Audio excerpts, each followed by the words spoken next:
How do you get to know someone?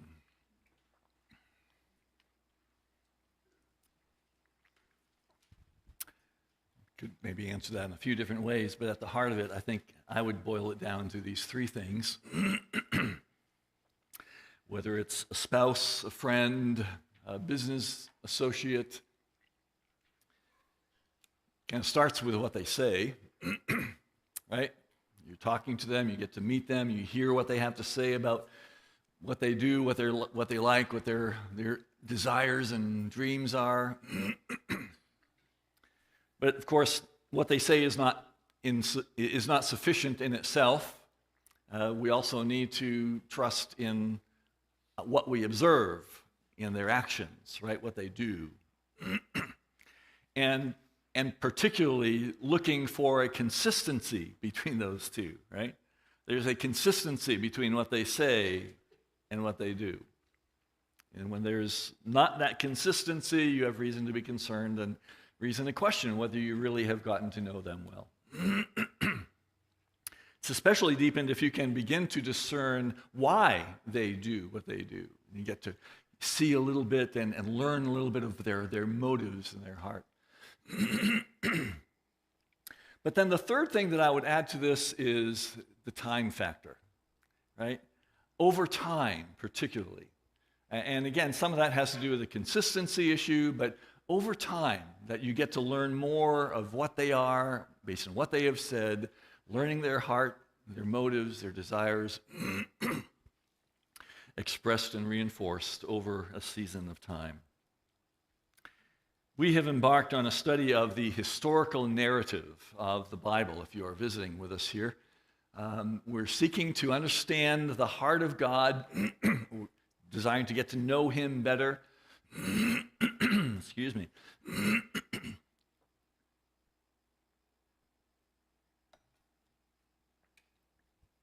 We're seeing this as the drama of what God does from the very beginning of creation. Ultimately, over the course of roughly the next year, I'm not sure how long we'll take, but getting eventually to the book of Revelation, the last book in the Bible, and everything in between. Seeking to understand this as a story, as a drama, in which God is revealing His own heart and wanting to see part of my desire in this is that we would see this as a grand narrative, as the grand narrative that it is. It's not just a bunch of randomly thrown together stories. And we want to see how we move from one story to the next. And that's really where my heart is. And I think what we're particularly going to see at play today. And as we go through this story, this drama, as we study these historical narratives, we're going to see that there are certain questions that arise. And we're going to be trying to ask these kinds of questions as we go along. What is it that God is doing? God, what are you doing? Based especially on what He has said He will do. That's an interesting thing I don't have time to get into here, but one of the things we learn as we study the Bible is that God virtually always anticipates what He is going to do with what He says He is going to do. Let us make man in our image, and then He makes man.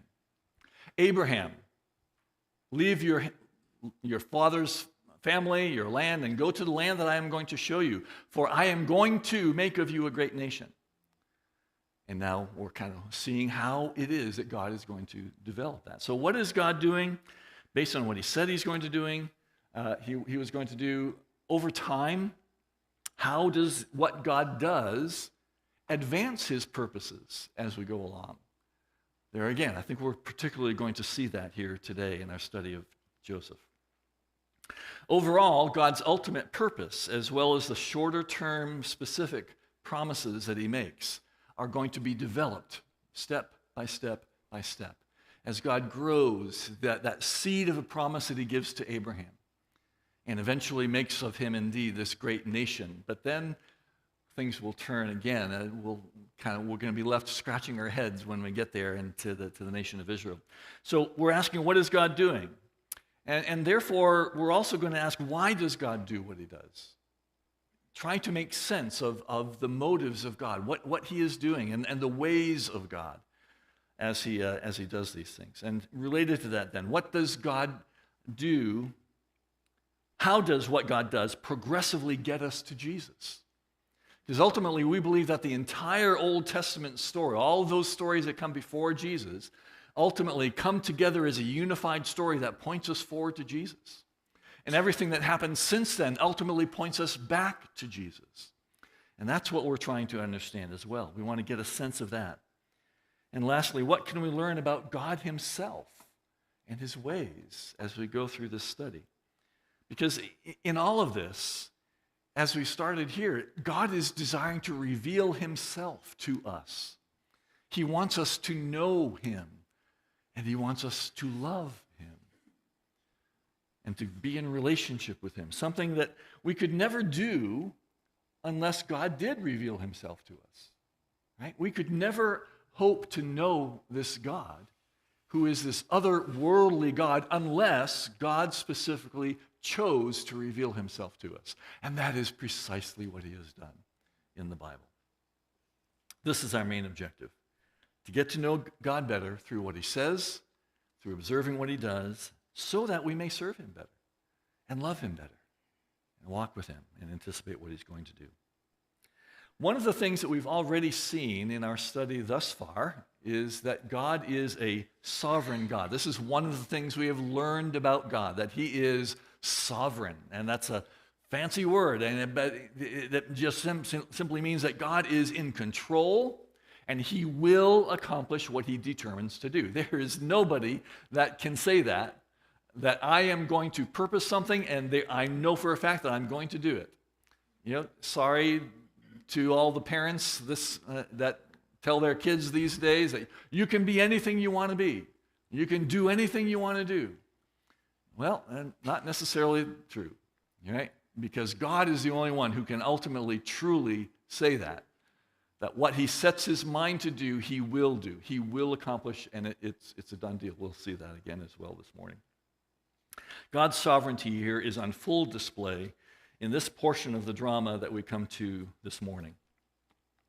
So this morning, what I want us to do is we're going to see three demonstrations of God's sovereignty in the story specifically of Joseph. Joseph's story picks up in Genesis 37 and takes us all the way through Genesis 50. So we're going to kind of scan through certain particular images and scenes from Joseph's life. Our key representative text to help us think about this is in Genesis chapter 45. So I will invite you to turn there to Genesis 45, beginning in the middle of verse 4. Genesis 45, beginning in the middle of verse 4, going to the beginning of verse 11. Joseph is speaking and says, "I am your brother Joseph, whom you sold into Egypt. And now do not be distressed or angry with yourselves because you sold me here, for God sent me before you to preserve life. For the famine that has been in the land these 2 years, and there are yet 5 years in which there will be neither plowing nor harvest. And God sent me before you to preserve for you a remnant on earth, and to keep alive for you many survivors. So it was not you who sent me here, but God. He has made me a father to Pharaoh and lord of all his house and ruler over all the land of Egypt. Hurry and go up to my father and say to him, 'Thus says your son Joseph, God has made me lord of all Egypt. Come down to me, do not tarry. You shall dwell in the land of Goshen, and you shall be near me, you and your children and your children's children and your flocks, your herds, and all that you have. There I will provide for you.'" Let's pray together. God, what a fabulous, wonderful, and by that, God, I truly mean full of wonder story this story of Joseph is. It captures our imaginations, our hearts, and we do indeed see your sovereign purposes on full display here. That which men intended for evil, you intended to accomplish great good. And that which is true of the life of Joseph is true for your plan of redemption, and it is true for us personally. I pray that you will sear these truths upon our hearts today as a result of our time in your word this morning. In Jesus' good name, I pray. Amen. 3 demonstrations of God's sovereignty. First, God's sovereignty in Joseph's rivalry with his brothers. When we're first introduced to Joseph, he's 17 years old. So back in Genesis chapter 37, Joseph is 17 years old, and we read this in verses 2 to 4. These are the generations of Jacob. Joseph, being 17 years old, was pasturing the flock with his brothers. He was a boy with the sons of Bilhah and Zilpah, his father's wives. And Joseph brought a bad report of them to their father. Now Israel loved Joseph more than any of his sons because he was the son of his old age, and he made him a robe of many colors. But when his brothers saw that their father loved him more than all his brothers, they hated him and could not speak peacefully to him. Then it goes on to say that Joseph had a dream, and he tells it to his brothers, and that's where we pick up our story. Joseph is hated by his 10 older brothers for 3 reasons, I think I see particularly here in this text. Number one, he's a bit of a tattletale, right? Hey, Dad, you know what they did today? You know, he brought a bad report, he says, to their father. Secondly, he shares with them these dreams that suggest that his brothers and even his parents, because there are two dreams, that they will bow before him, right? Not once, but twice.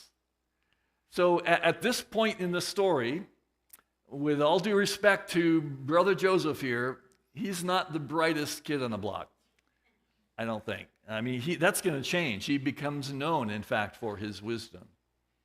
But at this point in time, that he's sharing these dreams, and not just once. You'd think he learned the first time because his brothers kind of write him off and they get pretty angry with him.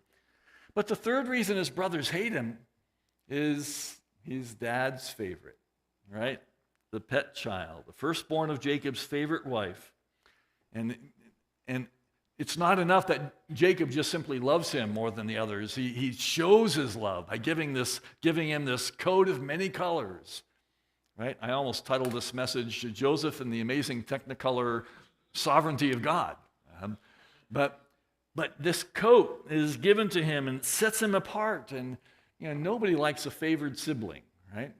Any of you? No, you don't have to put your hand up. Right? So Joseph's brothers, his older brothers, just cannot stand him. And the Bible makes clear that in regard to these dreams, that God is the giver of dreams. We're going to see this here later as well.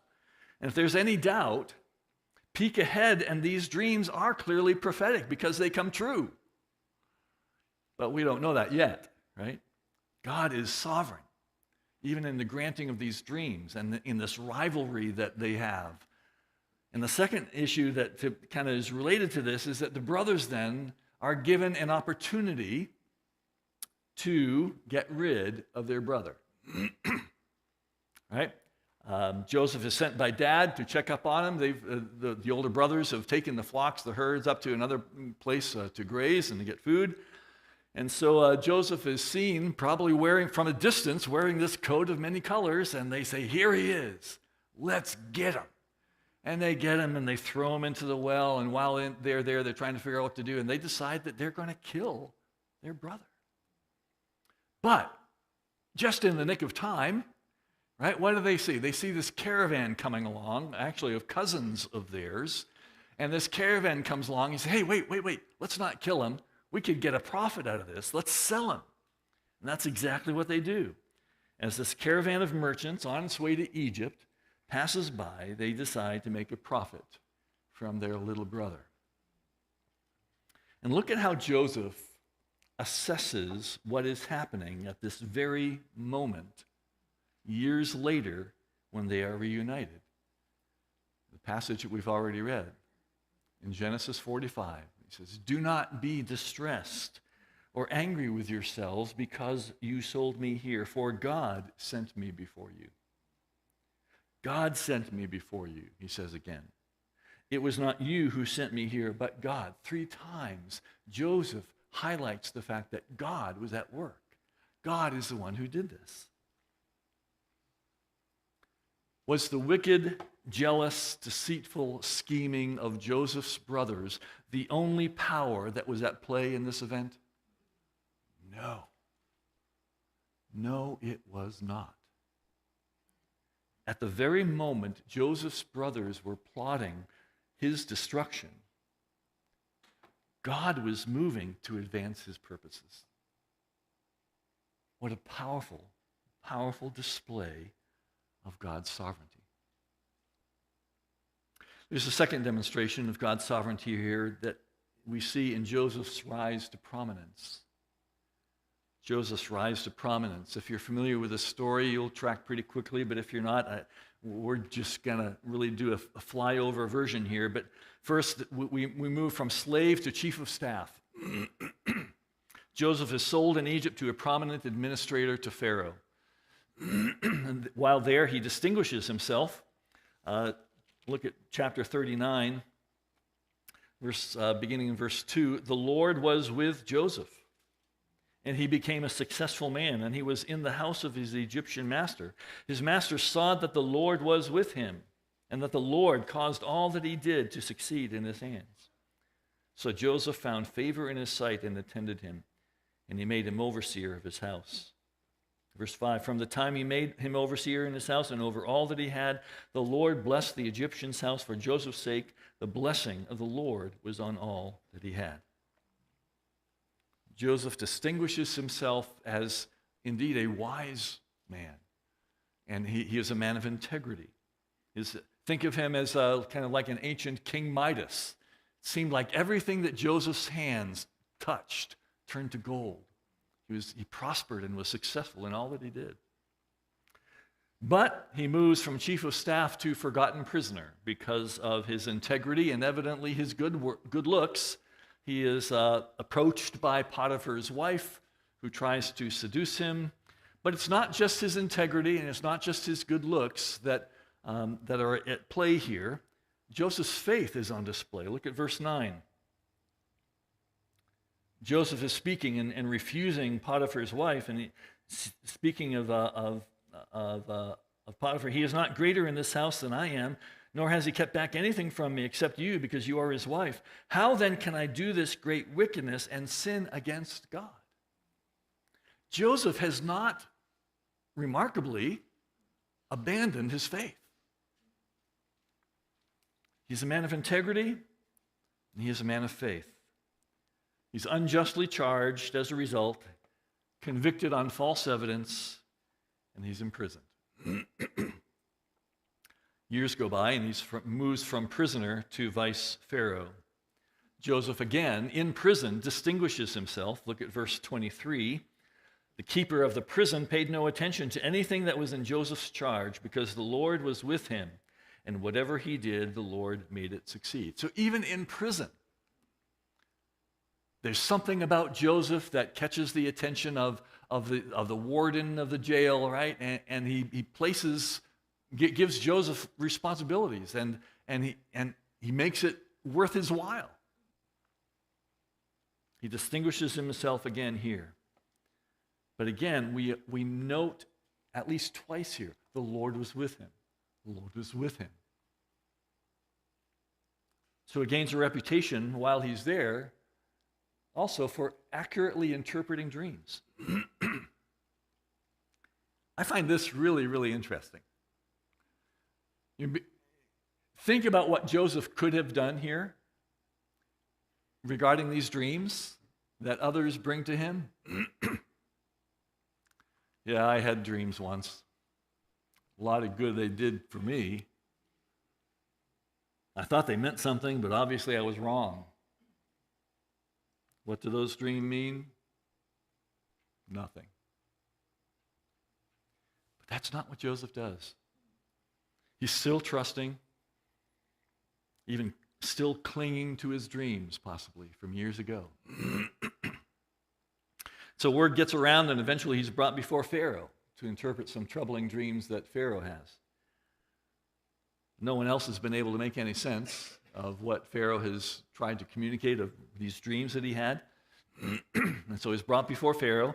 And again, note in chapter 41, in verse 16, note how Joseph still, even now, repeatedly gives credit to God, deferring even the ability away from himself. In verse 16, Joseph answered Pharaoh. We'll back up to verse 15. And Joseph said to Pharaoh, I have had a dream, and there is no one who can interpret it. I have heard it said of you that when you hear a dream, you can interpret it.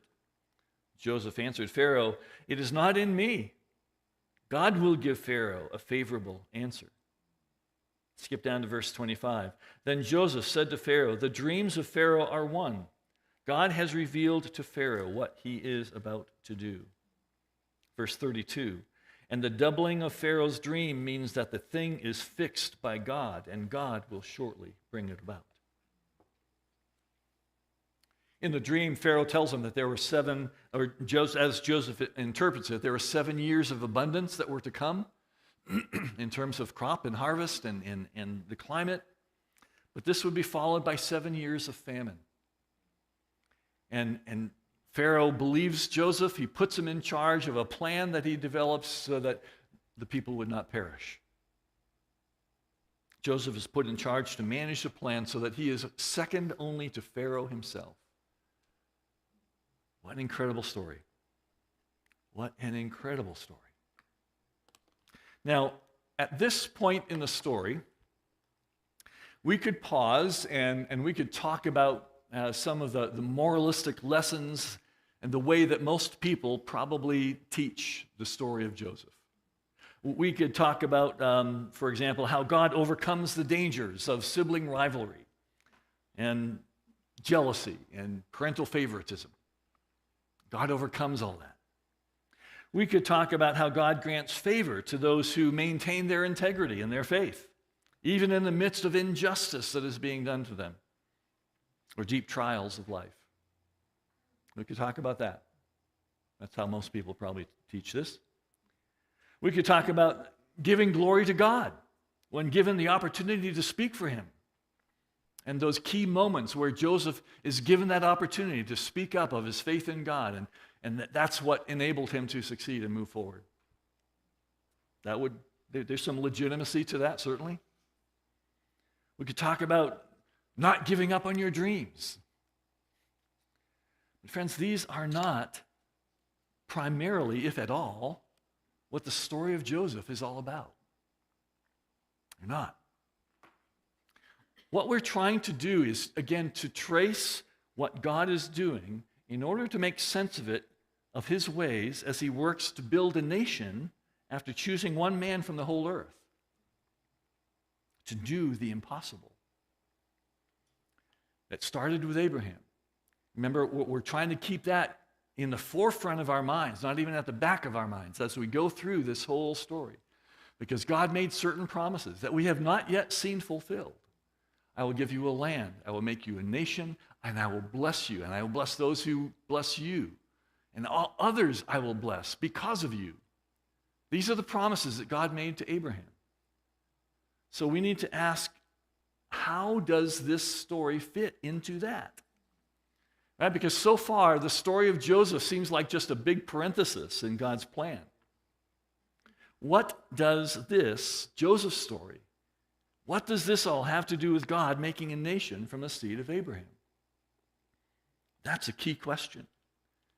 We still don't have a nation, and it almost seems as though Jacob and the other brothers, the promise itself has been forgotten, lost, as Genesis takes up this story of Joseph, from chapter 37 to the end of the book in chapter 50. You know, we love Joseph's story, but why is it here? Joseph is not a patriarch. God makes no covenant with Joseph, as he does with Abraham, and then with Isaac, and then with Jacob. Right? There's no story about finding a wife. There's no plea for an heir. Again, Abraham covers about 13 chapters in Genesis, 13 plus chapters. Isaac's story is 8 chapters. Jacob's story is 10. Joseph's story is 13 chapters of Genesis. Why not also track with Judah's line? Later on, embedded in the story of Joseph, is this account of Jacob as he is dying. He's in Egypt, and he calls his sons together, and he prays a blessing over them, which really amounts to a prophecy over his sons. And we read this from Genesis 49 in verse 10. The scepter shall not part from Judah, nor the ruler's staff from between his feet, until tribute comes to him, and to him shall be the obedience of the peoples. So we've got Abraham, Isaac, Jacob, and then one of Jacob's 12 sons, identified here by Jacob himself in chapter 49 as Judah, is the chosen one that will be the reigning servant. Why not track with Judah's line? And in fact, we do get a story of Judah in the midst of this, and it's actually pretty sketchy. Why does God draw our attention to Joseph? This is not just an ugly story of sibling rivalry or about the dangers of parental favoritism. Joseph's story begins to fall into place when we consider this third demonstration of God's sovereignty in the life of Joseph. For nothing can hinder God from sovereignly moving his plan forward. And here's the third demonstration then of God's sovereignty in Joseph's role in preserving God's seed and advancing God's plan. So at this point, if this were an old cowboy movie, the narrator would break in and say, meanwhile, back at the ranch, because the famine that has come is widespread, and Joseph's family back in Canaan is hit hard. And they hear that grain is available in Egypt. So Jacob sends his sons, Joseph's brothers, down to Egypt. Genesis 42, verse 5. The sons of Israel came to Joseph in Egypt, came to buy grain among the others who came, for the famine was in the land of Canaan. This famine is so great that the nations in the whole region are sending people to Egypt. The famine impacts the whole region at large. And other nations are sending people because they've heard grain is available in Egypt. I don't know how, but they got it, so they go down. And Joseph's brothers come. And of course, they don't recognize Joseph, who is now 39 years old. And what do? They bow down to him in fulfilling the dream. If we really believe God gave Joseph the dreams, we should have been looking for how it was going to be fulfilled, right? And that is exactly what happens. Joseph designed some tests, not out of vengeance, but to see if they've changed and to see how God has perhaps worked in their lives and how his father is doing. Eventually, after Joseph reveals his identity, he brings the whole family down to Egypt.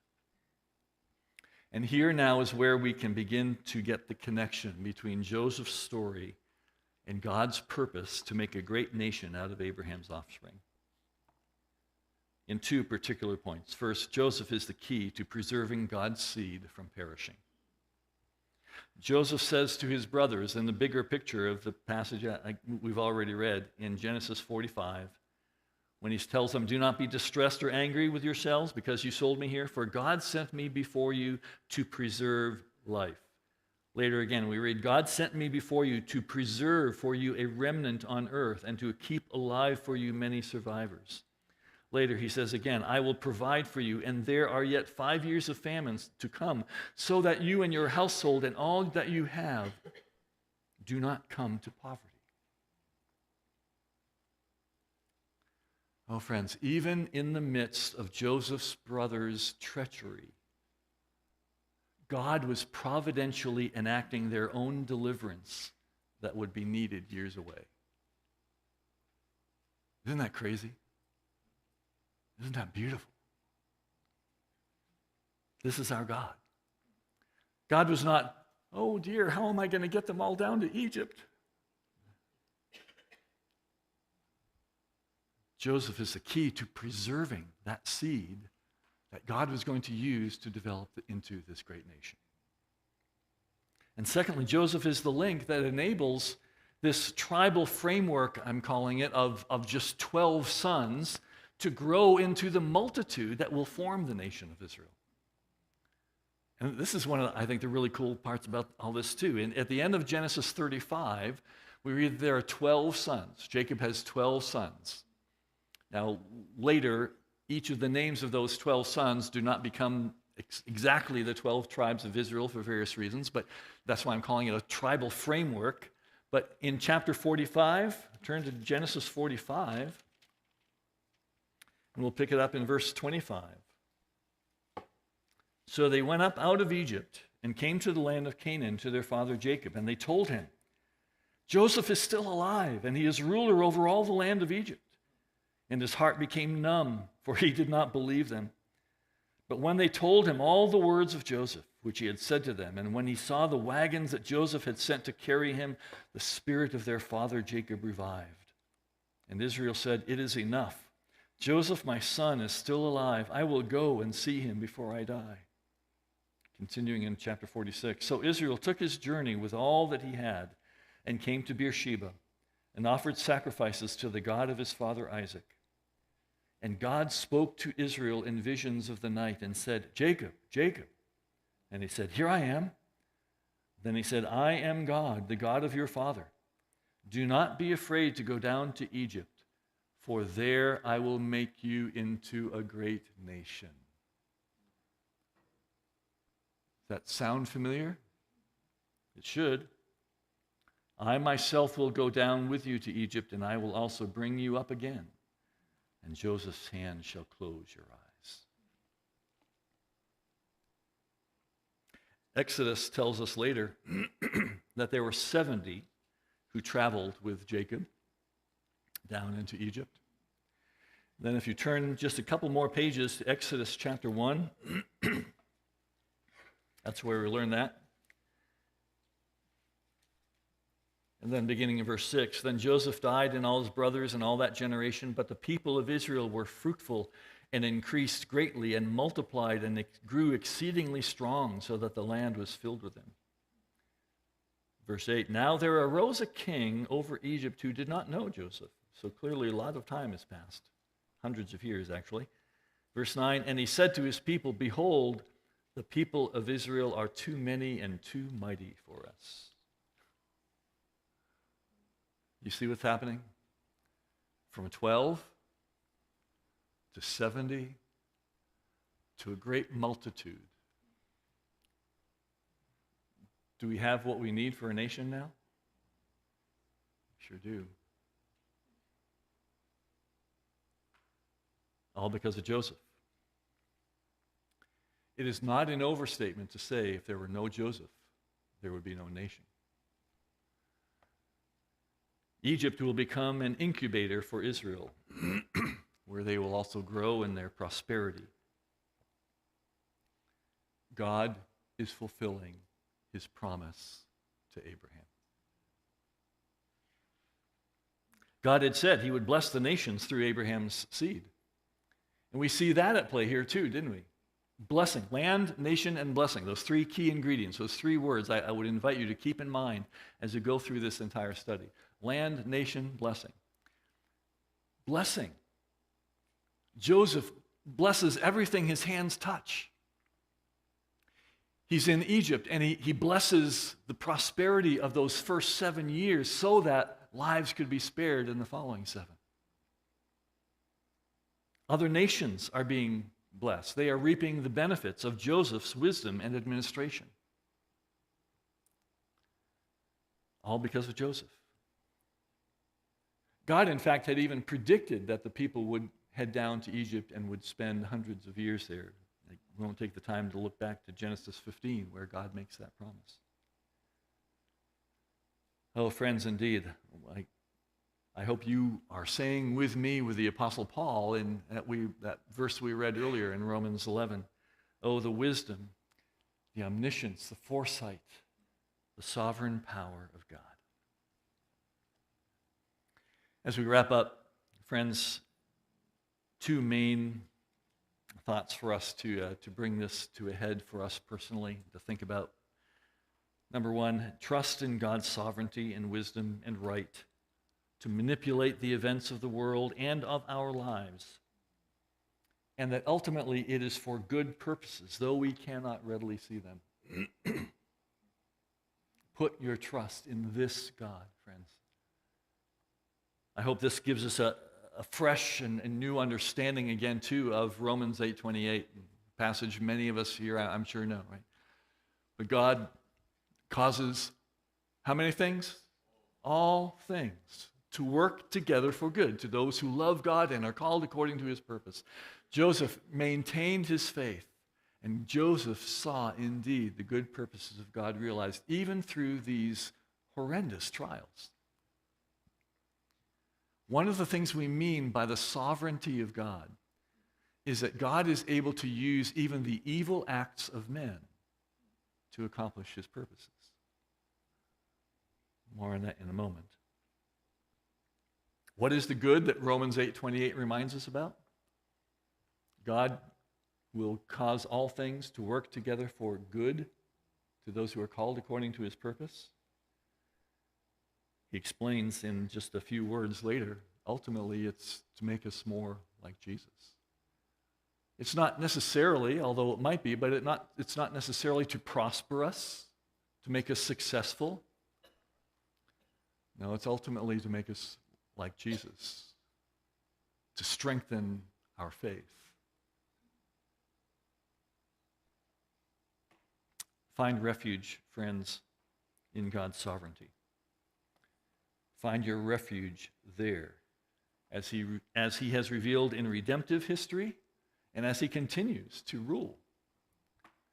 In a global scale, God continues to be sovereign over the nations. Do you believe that, friends? Do you believe that? God is sovereign even over the nations.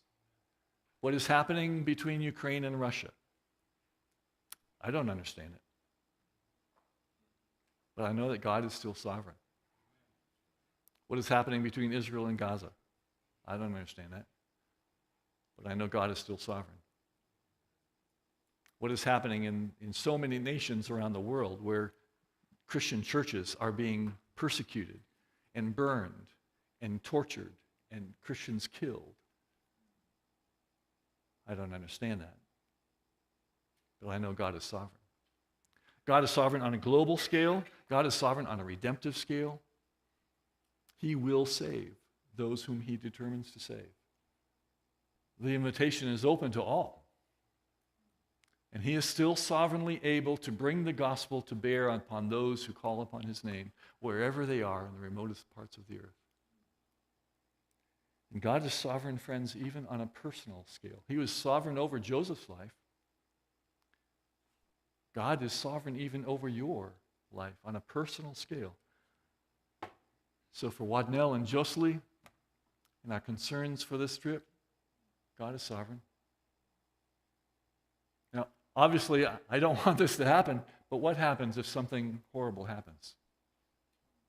What's our response going to be if Jocelyn is taken and she's shipped back to Haiti? That would be horrible. And we would grieve. We would wrestle with that. We would cry out to God. But we can still rest in that confidence that God would be sovereign and somehow his purposes will prevail. And we will be with you, Brother Wadnell. We don't believe that's going to happen, right? No. God is sovereign over your own personal inconveniences. When you get that flat tire, or, I've heard plenty of stories. It's happened to us as well, and perhaps you have as well. You've experienced this. You get this personal inconvenience that is just really hard, and you don't like it. But what happens? God has a divine appointment for you to meet with someone else, whether it's the tow truck driver who comes to tow your car away and you get into a gospel conversation with them. Other difficult matters. a difficult marriage, family circumstances. You lose a job. And we can't always explain these things. We don't understand them. But we can trust that God is good and that he is sovereign. It's not always helpful, in fact, to ask, God, why? Why, God? What are you trying to teach me? It may just simply be that you're sharing in the sufferings of Jesus. Something the Bible makes very clear that his people are called to do. Or it may even be that God somehow wants to use you. Not do something to you or teach you anything, although that's all part of it. We should always have that mindset, right, of God, what can I learn? But the first lesson here, friends, is on a personal level, trust in God's sovereignty, his wisdom and right to manipulate the events of the world as well as your own personal life. And secondly, friends, receive God's provision for your spiritual need. Joseph's story points us forward about 2,000 years to another beloved son. Think of the many parallels that Jesus has with that of Joseph. He was beloved of his father, sold by brothers for silver. In Joseph's life, it's interesting that there's no recorded sin. We certainly don't believe Joseph was sinless, but there's no recorded sin. Jesus, of course, was sinless. Victorious in temptation. Exiled for a time to Egypt after a time of great suffering. Exalted to a position of honor. For reasons not unlike how God used Joseph for the saving of many lives. Friends, you must recognize your own spiritual famine, as Joseph's brothers needed to recognize their desperate need. You too and I must recognize our own spiritual famine and go, therefore, to the one who in wisdom and in love and in faith suffered in order to provide your deliverance. And yes, come to him and bow before him and receive his pardon. Jesus is our link in God's plan. No Jesus, no deliverance, no salvation. The Bible makes clear there is salvation in no one else. That at the name of Jesus, every knee will bow and every tongue will confess that Jesus Christ is Lord, to the glory of God the Father. Father, thank you for what you can teach us through this amazing story of Joseph's life, putting your sovereignty on full display. May we bow indeed in trust. May we bow indeed in worship. May we bow indeed in humility to receive your pardon. And may we trust that you will work all things indeed to our eternal good as we wait upon you, the sovereign, almighty, all benevolent God. In Jesus' good name we pray.